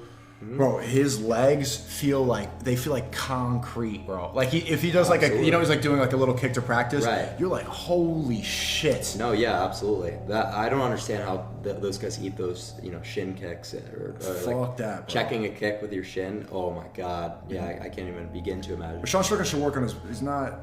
He should punch a little harder. People wanted me to box you on the brand risk, but it's like. I don't like to box people like I like. I would want to do someone like Hassan Piker, who I just don't like, right, or something like that. I agree completely. There's someone that it's like how called me out. Who called you out? I don't want to say his name, but the chat might know. Anyway, like that's a guy that you know. There's an actual. Are you an MMA guy? Like you train and stuff? I've trained some MMA, but I don't like getting like sweaty guys on me, so I'd rather just box. Exactly, yeah. I mean, like the jiu-jitsu thing just seems ridiculous. Yeah, like rolling around on the mats with, you know. I mean, to a degree, it seems very primitive to practice MMA because we're in like a world of technology. Someone's just gonna pull out a pistol and shoot you. In America, I think it's good for cognitive function because having confidence, if we're talking about looks maxing, being confident that you can beat up most people does change the way you walk around and speak to people. Okay, well, I do like that. You know, way of justifying it. You know, if you justify from like a cardiovascular or confidence perspective, sure, I think that's fine. But just on like a pure functionality basis, like fighting people with your hands in 2025 seems outrageous to me. It happens, you know. Oh yeah, no, I mean, it definitely does happen. I mean, look at Jordan Neely, that guy in the New York City train. There was a black guy who was, you know, harassing women, and then he puts him in a jiu-jitsu hold, chokes him out, and he dies. But he he went to jail. Yeah. No, but then he ended up beating the case. You know, that's a good example of jiu-jitsu in real life. Mm-hmm.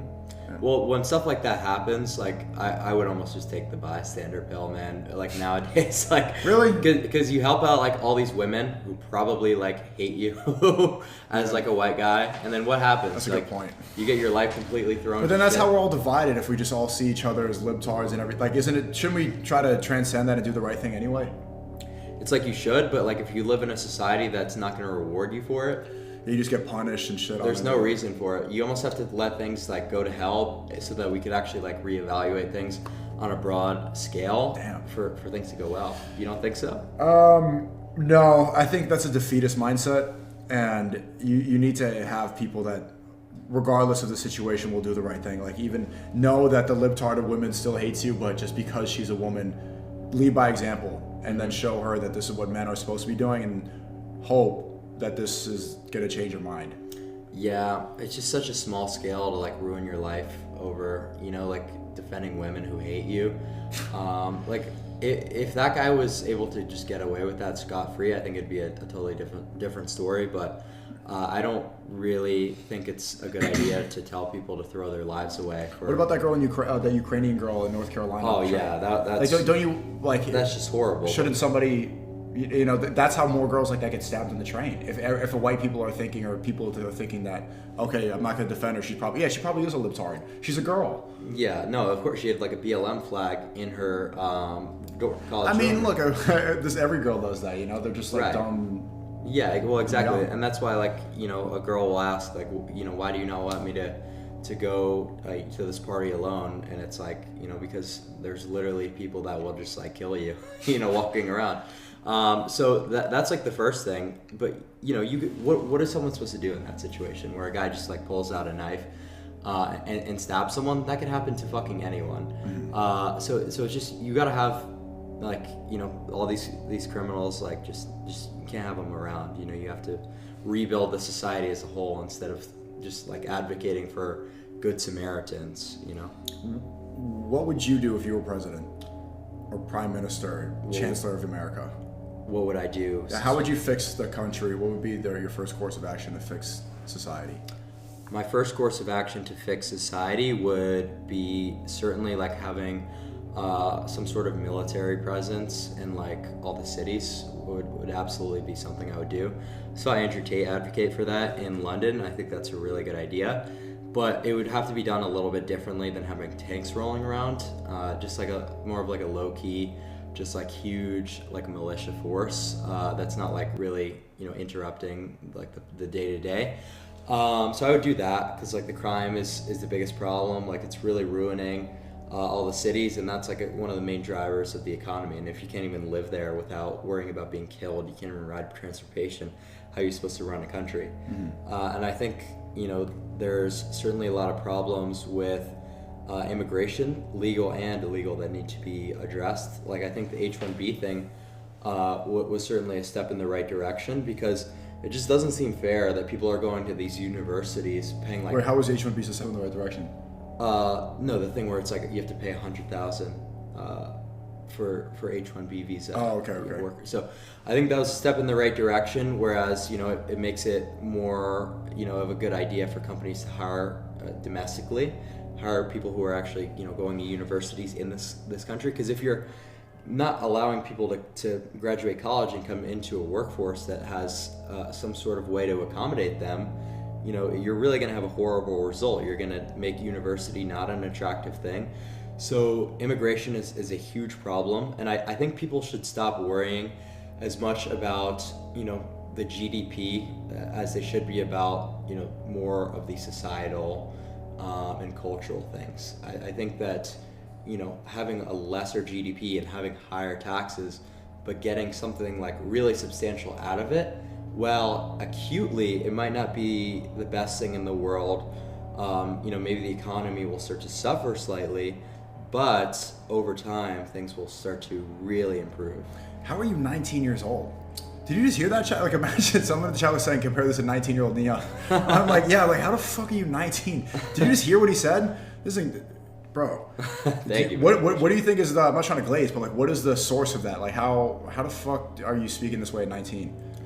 Well, practicing your speaking abilities as a content creator, it really helps a lot. You know, I will always just be recording tons of like raw footage. So speaking with eloquence is a huge thing, and just being like well read. And it certainly takes years to become, you know, someone who's able to speak on issues just in a random like we didn't plan this at all. Like I didn't read anything before this and not scripted. It takes years of development essentially.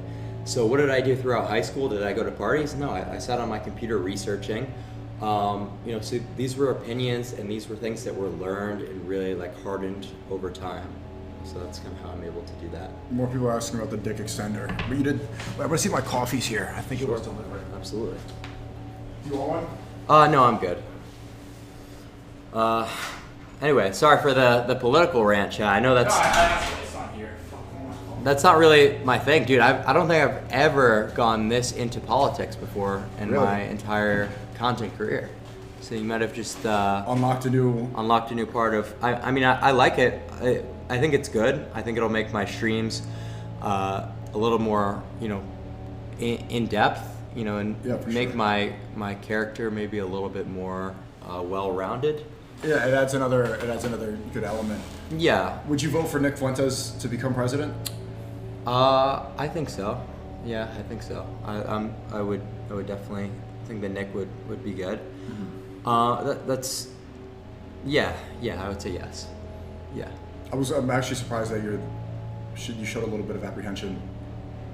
Really? Yeah, I thought you would have been more like hell yeah.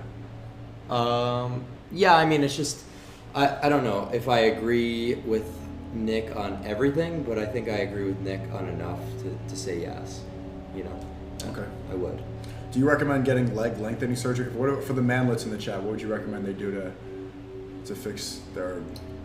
Yeah, so Height. limb lengthening is the best thing to do because we look at just the average income based on height, and it really starts to Yeah, increase. that's a good point. As you get every inch over 6 feet, it's like you're making like an additional, couple $100 annually on average, which might not sound like a lot, but it just shows that height is a really important metric in the workforce. So yeah, you should absolutely do it. The unfortunate thing is this is not something that 99.99% of people are going to be able to do because it's a surgery that costs between 100 to 200 grand. You're out of work for 6 months to a year. That's just not going to be realistic for most people. So talking about it, for the average guy, just doesn't seem like it's worth the time. I would focus on things that you're actually able to have some sort of a chance in improving. Do you think they should wear height boosting shoes or something, or? Yeah, I mean, you could do that, but at the end of the day, it's just not really it's kind of just like a Band-Aid solution. Yeah. So you could do that, but limb lengthening is the best way to go if you can, acquire the resources to do that. But then you think back to the fact of status and money being so important that if you're able to accumulate that amount of wealth and not be tied to some sort of physical work, you might just reconsider that entire thing, because you're clearly doing social media, you clearly have, some sort of income going for you that's substantial. Then is that $500 annual increase in income going to be worth it to you? Probably not. So what's the difference in income for short people? Like, what other metrics can point to short people having a worse existence? I can't tell you the exact number that it would detriment you. I can only recall the statistic for how it actually helps you. And obviously, we could just make the assumption that it would be of detriment. Okay. What about supplements? Do you take any? Yeah, I take a fair bit of supplements. I am someone who's a big believer in vitamins as well. Vitamins and minerals are really important for people to get, and hitting that micronutrient intake every day. It's just like the only criticism I had of it before was apples and oranges versus missing your multivitamin versus missing your your testosterone pin. But I'm just taking basic multivitamin, vitamin D type stuff, Okay. Do you take magnesium to offset amphetamines, or is that all coke? I don't take magnesium, but it's not for any reason other than just simple pill replenishment. Like whenever I run out of a supplement, it'll take me a while before I just am at the vitamin shop to replenish it, because it's just something that has no substantial impact on my life, that it just goes unnoticed when I'm just not taking my magnesium. What about mewing? Mewing is really good. So you're not. That's not a. I thought that was coke too. Well, if you think that you're going to develop into the best version of yourself with improper habits, then that's absolutely ridiculous to suggest. So mouth breathing, doing all this shit, you could have the perfect epigenetics, and you're still gonna have a face that's downgrown, of a jaw that's recessed. But the thing that, I want to clarify about mewing is it's really going to have its most impact while you're actually going through that development early in your life. And at the end of the day, mewing is just proper tongue posture. That's where you're... Yeah, what is mewing? I don't even know what... Is it chewing? Literally just having your tongue sit on the roof of your mouth. That's it? That's it. That's literally it. And you do that all the time? Yeah, I mean... And what's the benefit? It makes a stronger jaw? Yeah, just, has your face grow forward versus downward is the idea. Because if you're... right now. It's just not something you think about. It's completely subconscious. And if you have to force yourself to mew, that shows that you have some developmental issues to begin with, like a palate that's too narrow and unable to accommodate the size of your tongue. So then we need to look at other solutions like palate expanders. So it's just a good litmus test. Like, do you have to think about mewing, or can you just do it? We're saying call from this. That's not a call from this, bro. Yeah, these absurd, logical leaps. Yeah. The Kick chat, man. I know, man. Insane. They love it. Kick is one thing about creating content. You really see how there's different people on every website. Absolutely. Like the overlap is not as much as people think it is. Twitch streamers and Kick streamers are so much different. And so is the community. I get so many of these people here are not normal chatter. I mean, how many people are Love Speech? You can type it right now. But there's a lot of just Kick people and your Love Speech in my community. Oh, I don't know. What are you talking about? No, I'm asking you how many people are from my community, or how many people are just Kick viewers, or Aiden viewers, or Clav viewers. Like, you're saying to ask them? I'm asking right now. Okay, I'm I see what you're saying. Yeah, there's a lot of my guys. Okay. Love Speech in here, but it feels different. It definitely feels different. Yeah, I mean, absolutely. It's not a bad community. I think it's kind of funny, but there's certainly a lot of trolls. They were brutally doxing Oh, really? my girl as soon as I went on a couple of them stream. Oh yeah, so, incels and people. Yeah, it's just more unhinged. But once you're on the internet for a while, it's just something that you don't care. Yeah, you don't care if people are talking the most egregious shit to you, and it's just you get used to it. Could you be monogamous? Could I be monogamous? Well, yeah, absolutely. Yeah. I think that's something I would have to disagree with Islam about, is the polygamy thing. I don't really think that you're ever going to be able to have these strong bonds and any type of real connection to a woman if there's 4 of them. I mean, how's that working? You don't have to have 4. Now, 80% of Muslims have 1 wife. Okay. Yeah, 80% have, and some have 2, some have 3. But my opinion, I think 2 is optimal. 2 or 3 is optimal. I think 4 is too much. That's too much for me personally. But how's that working out for white Christians right now? The wife guys, you see these guys, oh, my wife, and they... It certainly isn't it's not because of Christianity. It's because... No, I'm not saying it's because of Christianity, but that culture. Yeah, it's not working out for them well, but I mean, that's because the wives have been empowered to think that they could walk all over these guys, and quite frankly, it's the husband's fault for fucking allowing it, So, but I wouldn't say that that's the fault of Christianity. It's just no. I'm not blaming Christianity, but I'm saying maybe more specifically to monogamy isn't working for white people right now. The population is declining. Well, monogamy is not working simply due to feminism and all this kind of stuff. It's not monogamy as an isolated That's true. thing. But prevents a lot of that is not only Islam, but not just 4 wives, but Islam on a whole. If you have 3 wives, they're not going to think that they're feminist girl boss. You can't have 3 feminist girl boss wives. They're going to be in their place. They're going to be competing with each other. Yeah, but it just seems ridiculous to even think this is something that matters, because we know throughout all of history when feminism wasn't a thing, monogamy was ideal. So why not just address the root cause being feminism and female empowerment to do ridiculous stuff. So how can white people fix this feminism issue? Well, it wouldn't have to just be exclusive to white people. How can men fix this issue of feminism? Yeah. That's a tough one. That's not an answer. It would just have to be some sort of political campaign and mass awakening to hypergamy. And that's almost what I'm trying to do is, I would say that my surgery, to a degree, is kind of just trying to get the attention of the mainstream to talk about dating more, talk about feminism more, and the differences between men and women. So it's kind of just like, trying to get attention because, feminism has gone so far and the sexual revolution that, you're absolutely right. Monogamy is, fucking people over now. Yeah. And gender roles and hypergamy, it's out of control, really. And it's making men weak-willed, and that has tons of societal implications, That doesn't allow a country to be strong if you've got the average couple, a wife walking all over her husband. You expect to have a country that's functioning, and you expect to compete with Islamic countries and all this kind of stuff. You're out of your mind. So you think how important is that bond, like that complete? Do you believe that stuff like "my wife is my best friend" type of rhetoric? I don't think so. Okay. I don't think your wife is your best friend. I think your male friends are going to be probably the people that you're able to connect with the best, but it's a different type of connection.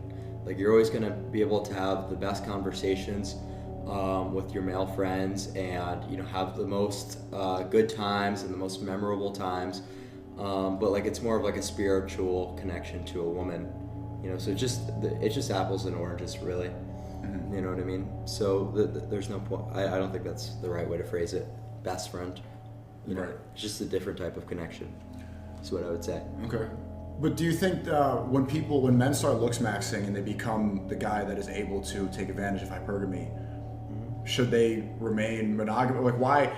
I think you should take advantage of hypergamy. Yeah, there you go. I mean, so you wouldn't be monogamous anymore. Like especially after climbing the ladder to get to the top status. It's like now I've did all this, and women have been sleeping around doing their whole phase, being their girl boss. Now I'm this guy, and you're gonna tell me to only stick to one? Well, because that's the society you live in, where hypergamy is, you benefit from it as a man who's in the top percentile. So why wouldn't you take advantage? It's fun. But is that going to be the most fulfilling thing that you could do? No. I don't think so, but it probably will be the most entertaining for you and make you feel the most rewarded. But because that's just what the society wants you to do. Yeah, I'm trying to follow the logic you got earlier with like the bystander effect on the train, right? If you see it all crashing and it's going to go to hell, then why not apply that to dating as well? Like if girls are all feminists and they probably hate you. Well, that's what I just said. I just said that you should take advantage of it if you're in the top. So why remain? Because you're letting it go to shit. Then why remain monogamous? Well, that's just my personal thing. It's just, It's not what I advocate for.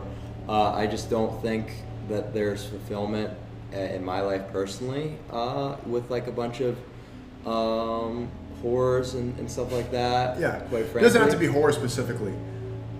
Well, yeah, but at the end of the day, it likely will be for most people. That's true. That's just most women. Are you going to be able to have a polygamous relationship with 5 non-primitive virgin women? It's just not a realistic thing. Unless you're, I don't even know who to use as an example because it's not something that matters.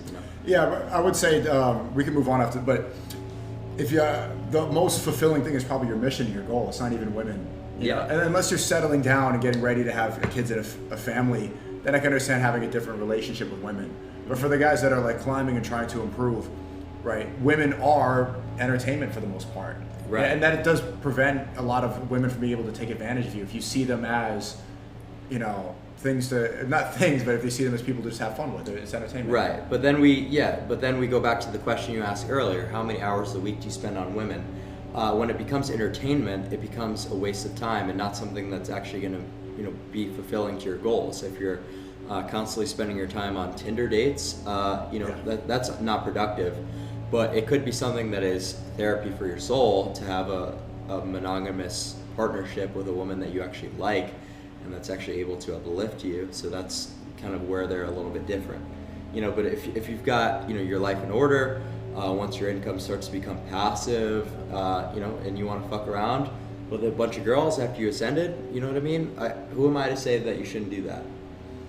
How much do you spend, or roughly, or maybe you don't want to say this for the IRS or whatever, how much do you spend on looks maxing?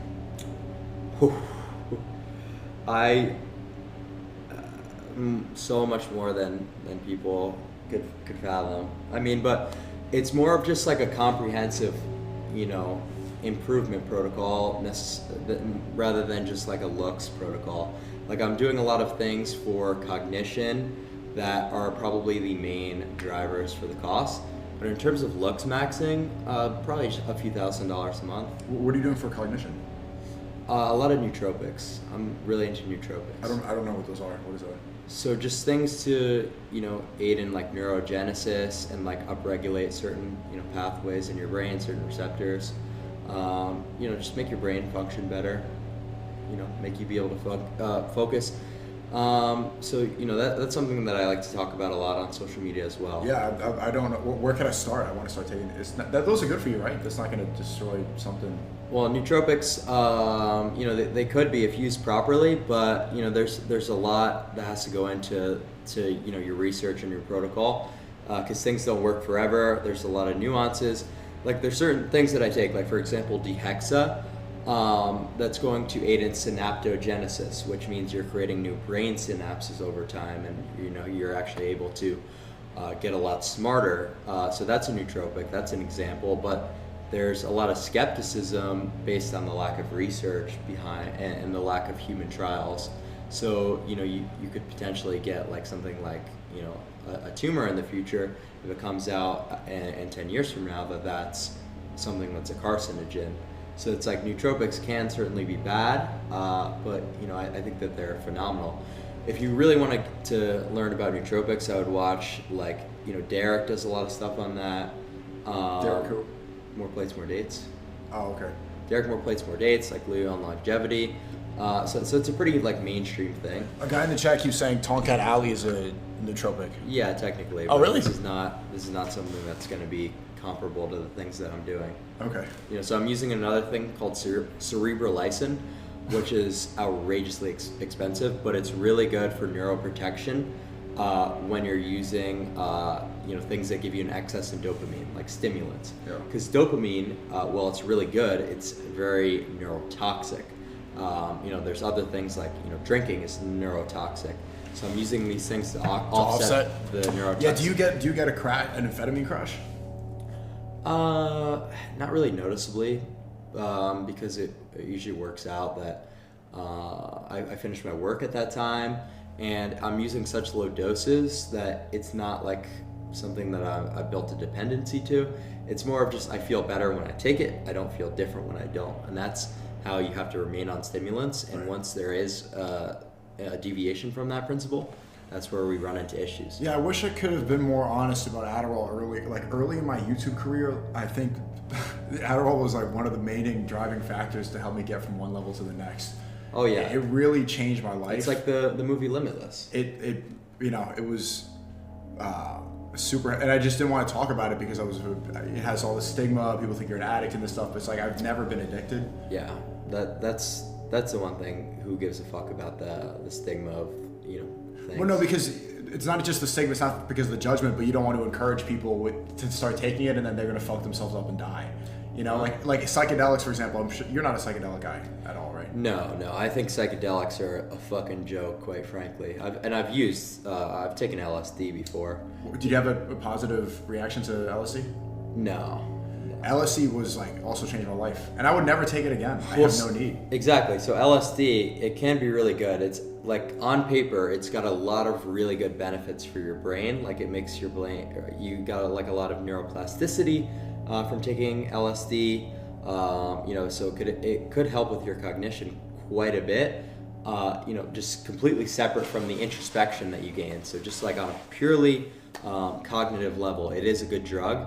But yeah, I don't think the psychedelic aspect is good whatsoever. I think people come up with a lot of bad ideas when they're on LSD and stick to them because they are in this weird headspace that allows them to justify it. Like joining cults or demons and stuff. Because obviously when you're that impaired, taking psychedelics, things make sense in a different way. And that introspection, you might think like, wow, like I had this crazy like trip and it like, made me have all these ideas. Yeah, but they weren't fucking good ideas, and it's just you were so looped out on drugs that you convinced yourself they were. Right. So. My revelation was like I've been making YouTube videos since I was 13. I stopped for 2 years, and I was coping. I was in school. Mm-hmm. I was in college. I was wasting my life, and I took LSD, and the walls started closing in, and I really had to confront that I was avoiding what I was supposed to be doing. But a lot of people don't have that reaction. Some people can go schizophrenic. Yeah. You know, some people just lose, or they get addicted, or they join a cult. So that's why you can't. That's why it's difficult. And I appreciate your content because it's so difficult to talk about this without encouraging people. Right. To do something that might ruin their life. Yeah. Well, for every good LSD trip, there's probably a fucking dozen bad ones. I like the bad ones, which is also weird to say. Well, bad ones that completely change Fuck up your someone's life. direction in life and make them a hippie and shave their head or do something ridiculous. So yeah, LSD. I wouldn't advocate that people ever use psychedelics ever. I'm super against LSD. So yeah, but you're completely right. That's the thing that you want to avoid is influencing people in a negative light. But I'm very confident in my content that all the stuff that I put out there, if you actually take me at my word and you actually are, understanding all the nuances behind the things that I'm talking about, things will benefit you to a high degree. But you're absolutely right. The average guy is not going to be able to interpret what I'm saying about these pharmaceuticals, and they're going to fuck it up. Yeah, they're all saying hair mog now because you said shave their head. Oh shit! I didn't even mean that. That's funny. Yeah. What about ashwagandha? That's DMT, right? Ashwagandha, a little different. DMT is, way different than ashwagandha, but I'm not sure the. Yeah, just move on for a second. Someone else was asking about peptides. I'm curious about you. Peptides, yeah, peptides are great. So the most popular one out there right now is called retatrutide. It's a very similar drug to Ozempic. They're the same class. Doesn't Ozempic make you go blind? Certain people have been claiming that, but it's really just like correlation studies. You take Ozempic? I take a similar class of drugs. It's called retatrutide. So it's just like a stronger version, essentially, that just hits like different receptors. Okay. So this is the most mainstream thing, and people think, if you just didn't consume the garbage foods and you just ate like a carnivore or whatever, you wouldn't need these drugs.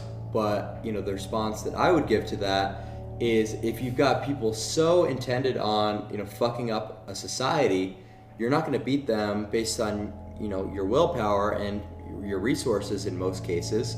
You're not going to be able to afford to eat these natural organic foods. You're going to be having to eat the shit that they put in front of you. So you have to just go with the tools that are at your disposal to not detriment your looks in a high degree and to not get severely obese. Eating slop foods. So that's why I'm very pro retatrutide, very pro peptide. It's a appetite suppressant, and a lot of research goes into it, and it's been shown to actually increase your lifespan. Wow. Yeah. So it's phenomenal. Peptides are great. They've got a lot of different, benefits, and you can do a lot with them. Did you eat any dinner yet? Or you hungry? I had a protein bar before I came up to your apartment. You're not hungry? I'm all set. Yeah. Oh, okay.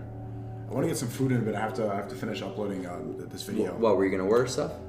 Or you want to go somewhere? I'm down to go somewhere. Let's go to Chipotle. We could do that. Yeah. We're not gonna go to Chipotle because now they're gonna know we're going. Dude, I'm still new to this. Yeah, they know we're in Brickell. Fuck, my bad. It's okay. We'll go. I know a good spot. There's okay. There's some late night stuff. Yeah, I'm gonna end the stream. I have to go. I want to finish editing this video. I'm gonna upload a new the daily vlog on Sneako. I think for 6 days in a row. Daily, wow. Yeah, I want to go daily all until 2026. Okay, good for you, man. Yeah. So where can we look forward from? How'd you get your name, by the way? Clavicular. That's based on the clavicle bones. So that's something that is going to be the main driving thing in your what's possible for you in terms of improving upon your physique. Because you could go to the gym for all you want. You could blast all the gear you want. But if you're someone who's super narrow framed, you're just never going to be able to have that presence that someone with naturally wide clavicles will, and they'll never have to work out a day in their life. So that's just the driving factors. Like, it's all about the bones, like having super narrow hips, having super wide shoulders, like David Lade. That's what's going to give you the good physique. You'll never be able to come close to that without the proper bone structure. So it's like around your collarbone and your clavicle bones. So clavicular was just like I made a bit of a change to clavicle.